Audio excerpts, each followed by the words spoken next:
We've got a piece of Mercury drag racing history on today's show.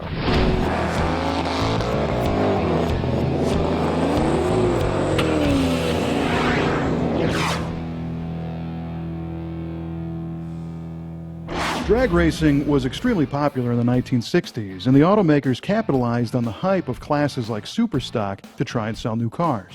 Superstock was an NHRA drag racing class, and the cars were made from factory-installed parts that ran much harder than the consumer versions, but looked like stock new cars. The next evolution was FX, or factory experimental cars, and these were still built with the factory original parts, but in configurations that were not available for sale to the general public. FX cars often featured big engines from larger cars or station wagons, and they were shoehorned into smaller platforms, just like our 1964 Mercury that we see here. The factory experimental program kind of grew out of Superstock racing, and Superstock were cars that were built with parts that you could buy at your local dealership, but the FX stuff were one-off custom factory-made race car-only parts, like this whole lightweight front end consisting of fiberglass fenders, a fiberglass hood, and a fiberglass bumper. The biggest engine you could get in a 64 Mercury Comet was a 271 horsepower Super 289. It was very similar to the K-Code 289 that Ford offered in the Fairlane, and the Fairlane and the Mercury Comet were a similar platform, so oftentimes they shared similar drivelines. The 289 car was a hot performer. In fact, Mercury actually called it the Comet Caliente, which meant hot.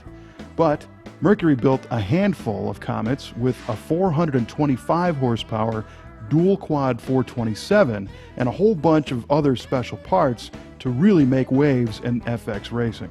It's hard to win races unless you've got a powerful plant, and hiding underneath all of this air intake hose and this airbox plenum is a high-rise dual-quad Super Marauder Mercury 427 engine.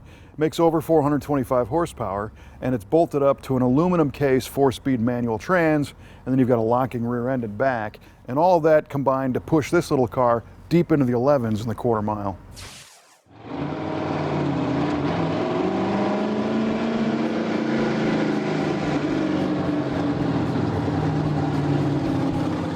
There were two batches of A-Class FX cars built, 10 in December of 1963 and another 10 in the spring of '64, and one station wagon, making a total of 21 Mercury AFX cars. This car was built in the first batch and sold to Dean Hook Motors in Newport, Arkansas, and it was named the Hemi Hunter. These Mercs were driven by some pretty big names in drag racing, like Ronnie Socks, and Dyno Don Nicholson, so you know that the 427 was a monster. But an AFX car was more than just a big engine stuffed in a small car. There was a whole list of parts that were different or special and unique to the factory experimental program. For example, this car has a fiberglass teardrop hood, it has fiberglass fenders and fiberglass bumper in the front. The weight reduction program wasn't limited to the exterior. Inside the car, they used a pair of lightweight Ford van seats. There's no sound deadener, seam sealer, or heat insulation under the thin carpet.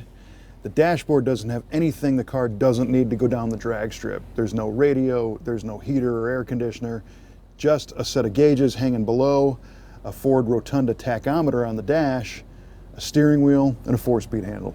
On the performance side, you've got this 10.25-to-1 compression 427 with a high-rise dual quad intake manifold. It's got a pair of high-riser cylinder heads. It's got an RC bell housing. The 4-barrel carburetors are special. It's got a Hirsch shifter, and it's got a special bonnet for the carburetors designed to duct fresh cold air in, maximizing every possible advantage they could get to make this car go fast. It's pretty surprising to see that this car has survived as nice as it is. Now, it's got a very nice restoration, so it was brought back to its brand new condition, but a lot of these AFX cars were raced and raced hard, and there was only 21 of them, so I'm gathering that probably all of them saw drag strip duty at some point. A popular thing to do back then was to take these cars and evolve them to the next level, which was an altered wheelbase, or even some of the early funny car tricks like a whole fiberglass tilt front end and fiberglass doors and plexiglass windows, and pretty soon they just kind of cut and gutted these cars to be lighter and lighter and lighter. So to see one that still remains intact with all of its factory original experimental pieces in place is really kind of a neat thing. This car is wearing kind of a plain Jane vanilla white paint job, and although it doesn't look very racy, these cars provided a very nice canvas for Mercury dealers to be lettered up on the side and other sponsor names and decals and paint jobs to make them unique, but this one rolled out of the factory just wearing plain white.